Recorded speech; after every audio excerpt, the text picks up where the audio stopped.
Sziasztok! Először is elmondanám, hogy kint vagyok most az udvarunkon, úgyhogy ne lepődjetek meg, hogyha különböző zajokat fogtok hallani az utcáról, illetve a kutyáinktól, mert hogy hoztam nektek egy szuper technikát, egy fotótranszfer technikát, amivel egy kinyomtatott fotót, saját fotót, vagy egy képet át tudtok transferálni valamilyen felületre. Mutatok is egy példát, hogy fog ez kinézni. Erről már egyébként tettem fel képet, ez is sokatoknak tetszett, úgyhogy remélem kipróbáljátok majd. Ez is ezzel a fotótranszfer technikával készült, volt egy saját képem, azt ide áttranszferáltam, és még ráfestettem, meg kicsit kiretusáltam.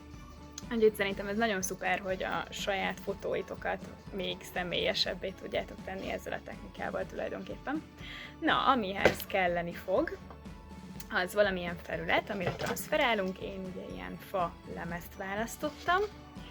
A fotótranszferhez használható ragasztó tulajdonképpen, majd ezt leírom a leírásban, hogy pontosan micsoda. Ha szeretnétek az áttranszferált felületre még festeni, meg kicsit a képeteket átalakítani, akkor festék. Én krétafestéket használok hozzá, és matt akrilfestéket, de tulajdonképpen ezt lehet temperával is, vagy amit találtok otthon. Ecsetek, és nagyon fontos a képek, ami mindenképpen lézernyomtatott legyen, mert a sima nyomtatott képekkel ez nem fog sajnos működni. Ugye ez lehet ilyen non-figuratív valami, vagy egyéb festmények, amit neten találtok és kinyomtattok. Adok pár ötletet, így tök szép tud lenni bármi tulajdonképpen, fejjel lefelé. De talán az a legjobb, hogyha saját fotót választotok, és akkor azt így még személyesebbé tudjátok tenni. Úgyhogy azt hiszem, hogy mindent elmondtam, meg majd ezeket ugye le is írom a leírásba, lássunk is hozzá. Első lépésként ezt a fa alapot befestem fehérre, ezzel a fehér krétafestékkel. 2 réteg fog kelleni, hogy rendesen fedjen. Tulajdonképpen ebből majd semmi nem fog látszani, de könnyebb már ezt a fehér alapot festeni színekkel, mint a sima fát, és arra is figyeljetek, hogy az alját, meg az oldalait is kenjétek le, mert nem szép, hogyha feltesszük a falra, és utána vesztük észre, hogy hoppá, az ott kimaradt. Nézzétek meg, hogy beborult közben az ég, csöpög az eső, fúj a szél, egészen Angliában érzem magam gyakorlatilag. Én ezt a képet fogom áttranszferálni, én nagyon szeretem, annyira hangulatos, meg nagyon-nagyon jó élmény fűződik ehhez a vitorlázáshoz. Úgyhogy le kell majd vágni a széleket, meg így oda próbálom, hogy hol lesz a képnek a közepe. Úgy nézzétek meg mindenképpen, hogy átfordítjátok, mert ugye így kerül majd rá, tehát ennek a tükörképét fogjuk majd látni a fa felületen, és én jártam már úgy, hogy nagyon szépen beállítottam, hogy hát ez tök jó, hogy középen, aztán amikor megfordítottam, akkor tökre nem ott volt a közép, ahol kellett volna lenni, szóval mindenképpen ehhez mérjétek ki, vágjátok le azokat a részeket, amiket nem akartok áttranszferálni, és akkor utána jöhet a ragasztás, ami ezzel a pentár transfer ragasztóval fog történni, ez fog kelleni hozzá meg egy ecset. A képnek a felületét is le kell kenni a ragasztóval, illetve azt a részt is a fán, ahova majd ragasztjuk a képet.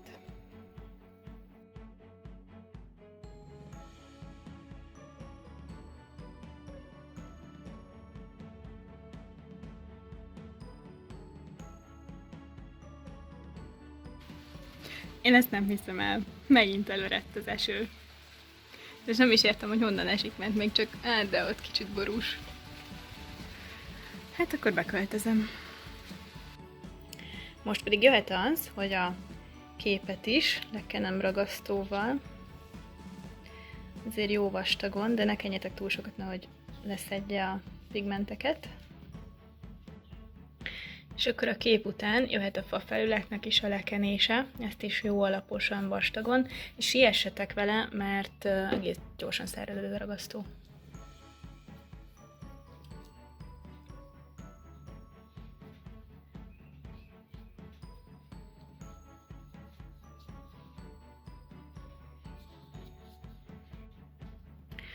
Ha ráhelyeztétek óvatosan a képet, akkor gyorsan fogjatok egy kártyát, és így ki kell húzogatni vele a levegőt a papír alól. Nyomjátok rá, de ne túlságosan, mert ott például látszik, hogy felszedtem a papírt, de az a lényeg, hogy ugye egységesen rátapadjon a papír a felületre. A gél nem ér semmi konkrétat, hogy mennyi a száradási ideje, de azért ennek kell jó pár óra. Mert ugye a következő lépésben majd bevizezzük a papírt, és le kell róla dörzsölni, és ha nem szárad meg megfelelően, akkor leszedjük a festéket is.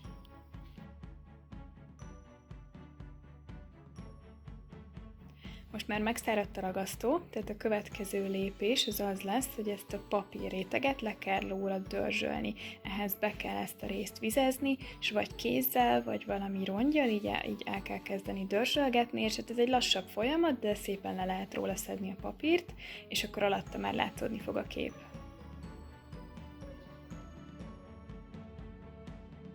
Mindig újra kell vizezni, és akkor az egy újabb réteget felold. Itt láthatjátok, hogy ezt kicsit elrontottam, mert lekentem a tetejét is a ragasztóval, és akkor ez sokkal nehezebb leszedni, de azért remélem, hogy fel tudjuk szedni ezt is.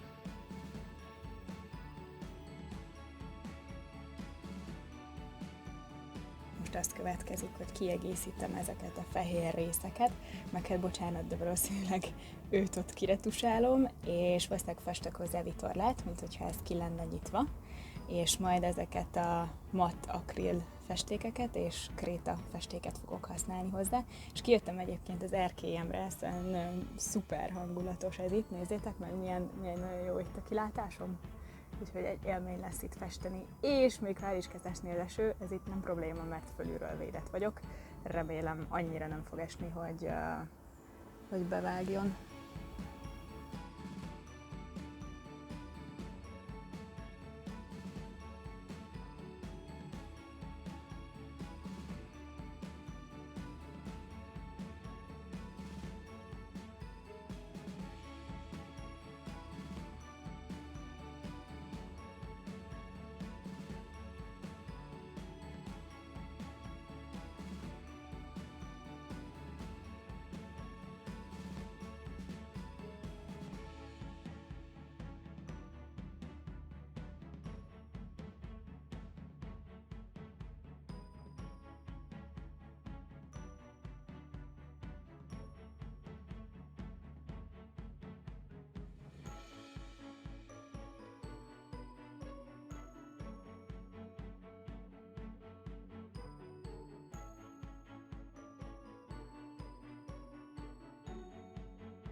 Tökre szeretek kísérletezni a színekkel, meg így kipróbálni azt, hogy mivel tudom elérni azt a hatást, hogy ez a víz alatt van, meg hogy a fények hogy vannak, meg a színek.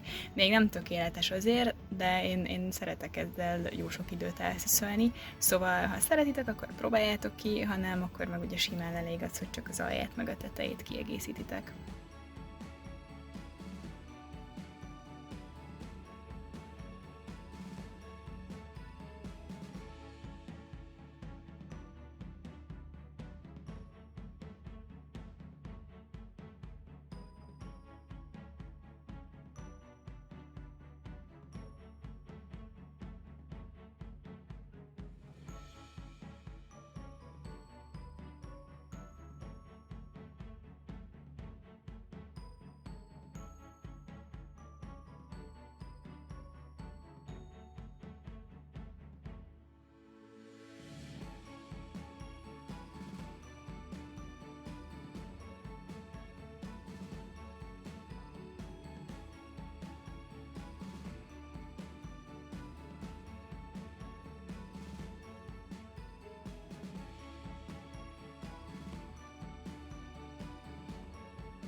Na hát egészen biztos voltam benne, hogy ezt a képet nem fogom eső nélkül befejezni.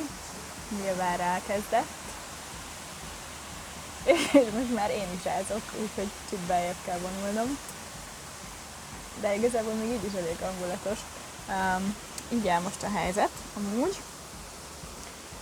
Itt a szélét antikoltam kicsit ilyen száraz egyetes technikával, megázott, de mindegy, mert ugye az akril és a krétafesték, az ha már megszárad, akkor nem oldódik vízben, úgyhogy igazából mindegy. Még itt nem vagyok elégedett így ennek a határával, mert ott nem annyira ragasztott jól a ragasztó, és ugye a papírt ezt nem tudtuk így rendesen leszedni, meg hát el ne felejtsem befejezni a vitorláshajónak a tetejét, de alakul a helyzet, nem jó lesz. Elkészültem a képpel, megmutatom, hogy ilyen lett. Nekem nagyon tetszik, mert alig várom, hogy kitegyem a falamra. Ugye befejeztem az eget, meg csináltam a vitorlának, vagy a vitorláshajónak vitorlát, ami valószínűleg nem annyira reális szenárió, ilyen formában, de mindegy, ettől most eltekintünk. Jól néz ki, került rá még szárazecsetes technikával fehér, ezt megmutatom közelebbről is, illetve stencillel egy happy felirat. Ugye csináltam már ilyen bútor díszítős videót, úgyhogy ha érdekel, hogy hogyan készül a stencil, vagy ezt hogyan kell használni, akkor azt nézzétek meg nyugodtan. És hát remélem, hogy kipróbáljátok, írjatok nyugodtan, hogyha van bármilyen kérdésetek, és nagyon köszönöm, hogy velem tartottatok. Hogyha tetszett a videó, akkor iratkozzatok fel mindenképpen, hogy majd ne maradjatok le a következőkről. Illetve a feliratkozásnál van egy ilyen kis csengőjel, amit én se tudtam, ha ezt bekapcsoljátok, akkor majd kaptok ilyen notification-t, hogy ha tettem fel új videót.